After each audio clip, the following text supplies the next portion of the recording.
Bonjour et bienvenue dans 5 minutes pour Christ. Notre enseignement de ce jour, c'est Dieu t'aime. Première partie. À tout de suite. 5 minutes pour Christ, c'est 5 minutes d'édification, de partage, mais surtout de transformation. Nous vous laissons découvrir le sujet du jour. Bonne écoute et que le Seigneur vous bénisse. Voilà, notre première partie a pour sous-thème l'amour de Dieu manifesté en la personne de Jésus-Christ. Amen. Voilà, il nous arrive régulièrement de dire que Dieu nous aime, surtout lorsqu'on voit combien de fois il nous a sortis des situations difficiles, nous avons échappé à la mort, nous sommes relevés d'une maladie troublante, et ainsi de suite. C'est vrai, c'est beau et c'est tout à fait normal de lui rendre ce témoignage de son amour à notre endroit. Mais il y a une autre dimension de son amour que nous ne mesurons pas, plus profond, plus puissant et qui est important pour nous de connaître et de vivre.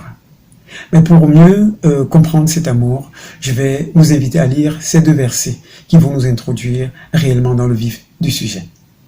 Romains 3, versets 23 à 24 dit « Car tous ont péché et sont privés de la gloire de Dieu. Et ils sont gratuitement justifiés par sa grâce, par le moyen de la rédemption en Jésus-Christ. » Amen. Oui, ces deux versets nous remettent au pas et nous rappellent tout simplement que nous sommes des pécheurs nés à cause du péché d'Adam et de Ève qui est marqué dans nos gènes. Nous sommes voués à la condamnation. Personne n'est juste sur cette terre. Mais gloire soit rendue à Dieu parce qu'il nous donne une solution pour sortir de la condamnation et être justifiés. C'est en la personne de Jésus que nous sommes justifiés.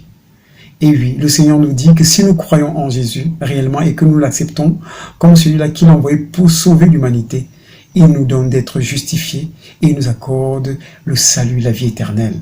Parce qu'il est l'agneau de Dieu qui ôte le péché du monde. Ce péché qui est marqué dans nos gènes et qui fait en sorte que, quelles que soient les bonnes œuvres que nous pouvons manifester, si Christ n'a pas validé ces œuvres et ne vit pas en nous, nos bonnes œuvres ne nous sont pas comptées. Parce que c'est en Jésus-Christ qu'elles prennent leur sens, les bonnes œuvres. Et ceci nous permet donc de voir l'amour de Dieu en nous, en la personne de Jésus-Christ, si réellement nous l'acceptons comme Seigneur et Sauveur et unique Maître. C'est ça le véritable amour de Dieu.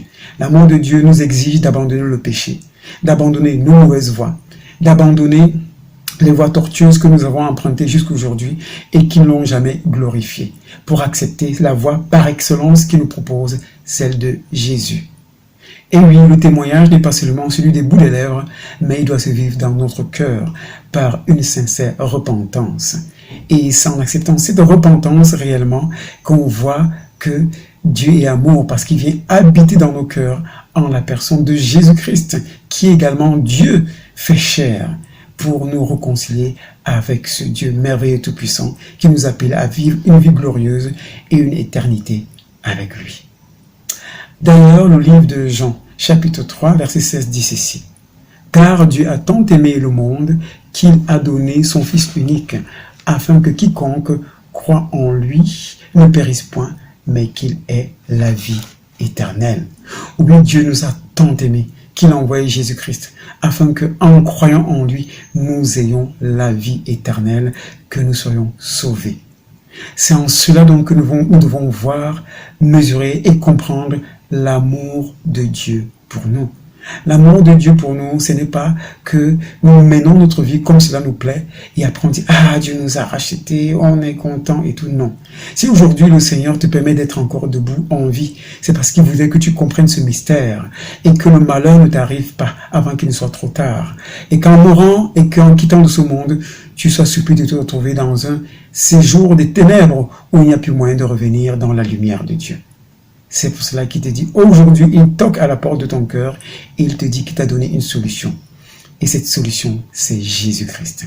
Si tu l'acceptes comme Seigneur, comme Sauveur et comme unique Maître, tu mesureras alors le véritable amour de Dieu. Parce qu'il va te donner la paix que le monde ne peut donner. Donc voilà mon frère, voilà ma sœur. Si ce message a parlé à ton cœur, je vais donc t'inviter à prier afin que tu puisses vivre le vrai amour de Dieu et comprendre que Dieu t'aime véritablement. Seigneur Jésus, je te prie de me pardonner, car je reconnais que je suis pécheur. Je t'ouvre mon cœur aujourd'hui et je t'invite et je t'accepte comme mon Seigneur, comme mon Sauveur et mon unique Maître. Amen. N'hésitez pas à vous abonner à la chaîne et surtout à activer la cloche de notification pour être prévenu à chaque diffusion.